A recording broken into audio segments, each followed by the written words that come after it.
Introduction. Hey kids, what are you doing? We are playing carom board. Wow, that's great. Can I ask you something? Sure, Dad. Do you know which motion is occurring in this game? Yes, motion in a straight line. Objectives. At the end of this lesson, you will be able to define scalars and vectors, calculate multiplication of vectors, calculate addition and subtraction of vectors, understand resolution of vectors, define motion in a plane, define motion in a plane with constant acceleration, understand relative velocity, understand projectile motion, understand uniform circular motion. Definition.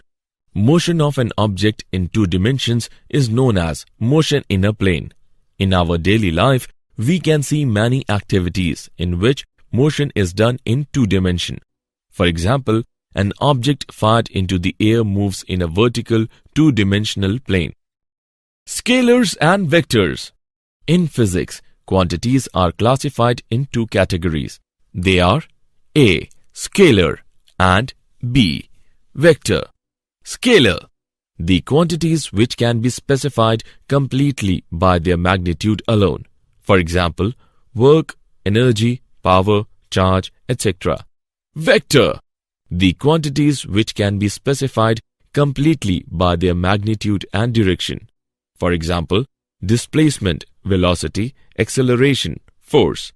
The geometric representation of a vector is done by an arrow. Position vector represents the position of a particle with respect to any other point. Displacement vector represents the displacement of the particle between 2 points. Multiplication of vectors.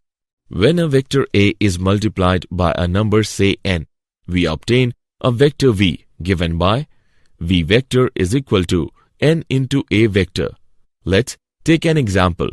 If a vector A is multiplied by 2, the resultant vector 2A vector is in the same direction as A vector and has a magnitude twice of A vector. Addition and subtraction of vector. Vector addition is done with the help of three laws. A. Triangle law. The sum of the vector A and vector B is R vector is equal to A vector plus B vector. B. Parallelogram law. If two vectors are represented in magnitude and direction by two adjacent sides of a parallelogram, then their resultant is given by the diagonal passing through the common corner. C. Polygon law.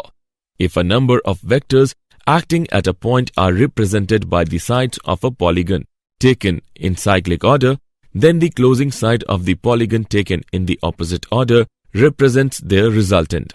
Subtraction of vectors. The process of subtraction can be seen as addition with negative sign given by. Resolution of vectors. The term resolution means breaking up into component parts. The process of resolution is opposite to vector addition. Now, what are the components? If a vector is resolved into several vectors whose combined effect is the same as that of the given vector, then the resolved vector are called the components of the given vector. Motion in a plane. Let's see motion in two dimensions using vectors, position vector and displacement. The position vector R of a particle P located in a plane with reference to the origin of an XY reference frame is given by R is equal to XI double dash plus YJ double dash. A particle moves along the curve and is at P at time t and P dash at time t dash. Then the displacement is delta R is equal to R dash minus R. By putting values, we get delta R is equal to I double dash delta X plus J double dash delta Y. In one dimension, the velocity and the acceleration of an object are always along the same straight line. However, for motion in 2 or 3 dimensions, velocity and acceleration vectors may have any angle between 0 degree and 180 degree between them. Motion in a plane with constant acceleration. Let us take an example to understand. An object is moving in xy plane and its acceleration a is constant.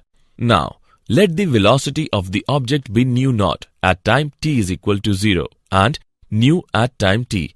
Nu is equal to nu naught plus at. This is the equation in component form. We conclude that motion in a plane can be treated as two separate simultaneous one-dimensional motions with constant acceleration along two perpendicular directions. These results are also valid for three-dimensional motion. Relative velocity. The velocity of the object with respect to the observer is obtained directly by subtracting the velocity of the observer from the velocity of the object. Velocities are represented by vectors and they are subtracted by vector method. Projectile motion. An object thrown into space with some initial velocity and then allowed to travel freely under gravity is called a projectile. For example, a bomb dropped from an aeroplane. A cricket ball hit by a batsman. Motion of an object projected with velocity nu naught and angle theta naught is shown in figure. The path of a projectile is a parabola. Time of flight of projectile is Tf is equal to 2 nu naught sin theta naught divided by g. Maximum height of a projectile is Hm is equal to nu naught sin theta naught square divided by 2g. The horizontal distance travelled by a projectile from its initial position to the position where it passes y is equal to 0 during its fall is called the horizontal range.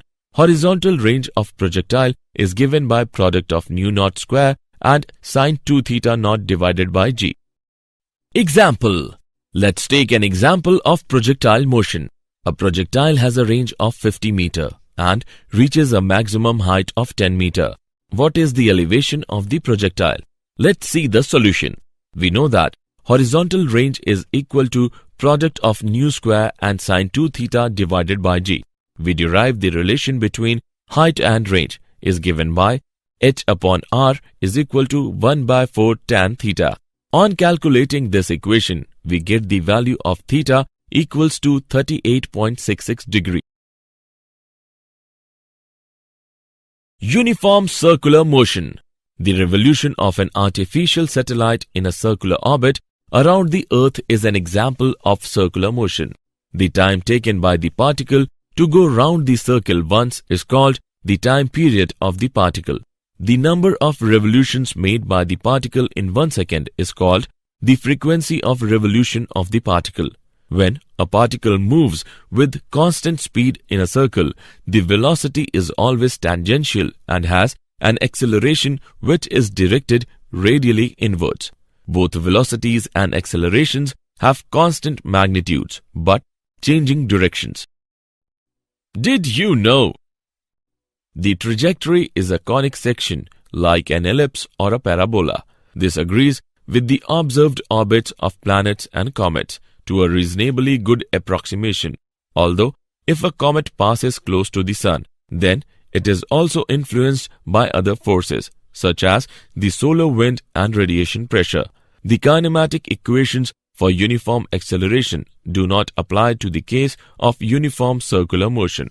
The resultant acceleration of an object in circular motion is towards the center only if the speed is constant. Summary. Let us summarize what we have learnt. Scalar quantities are quantities with magnitudes only. Vector quantities are quantities with magnitude and direction both. When a vector A is multiplied by a number say n, we obtain a vector v given by v vector is equal to n into a vector. The process of subtraction can be seen as addition with negative sign. If a vector is resolved into several vectors whose combined effect is same as that of the given vector, then the resolved vector are called the components of the given vector. For motion in 2 or 3 dimensions, velocity and acceleration vectors may have angle between 0 degree and 180 degree between them. An object thrown into space with some initial velocity and then allowed to travel freely under gravity is called a projectile. When a particle moves with constant speed in a circle, the velocity is always tangential and has an acceleration which is directed radially inwards.